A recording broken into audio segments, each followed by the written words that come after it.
Parshat Terumah contains the instruction to make the Mishkan, the tabernacle, and a description of the structure of the tabernacle and many of the kalim, many of the items of furniture, the furnishings that were put within the Mishkan.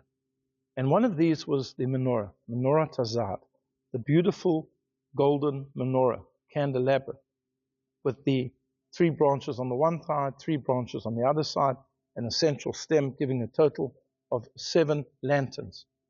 And the menorah was lit each and every night in the Beit HaMikdash, in the temple, first in the Mishkan, the tabernacle, and later in the temple.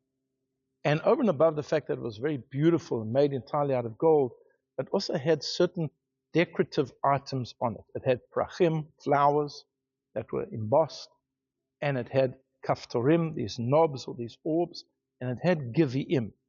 What is a givia? Well, we've seen that word before in the story of Joseph. When Joseph's brothers come down to Egypt and they bring down Benjamin, and they don't know yet that it is Joseph, that this viceroy of Egypt is Joseph, Joseph plants his goblet in the bag of Benjamin. And then later on, he accuses them of theft. And the word there is gavia. Gavia is a wine goblet. So on the menorah, they weren't there for any practical purpose, but just for decorative purpose, there was this gavia in the shape of like wine glasses, wine flutes, these beautiful large wine glasses. And what is the significance of the gavia? Rabbeinu Bechaye tells us that the gavia is a kli kibul. It is a vessel that receives. You put something into it. You pour the wine into it. This is what it represents. Now, what has this got to do with the menorah? The menorah gives off light, and in particular we are told that it represents the light of the oral Torah. The ark had the luchot, it had the tablets in it, that's the written law. But the menorah represented the light of the oral law, of teaching students. The menorah is like the Rebbe, he's like the teacher who's teaching his disciples. And the disciples here are represented by these different things, by the flowers and the orbs and the gavia, this wine goblet, meaning that they have to be open to receive his messages. I find so often that people are just closed up.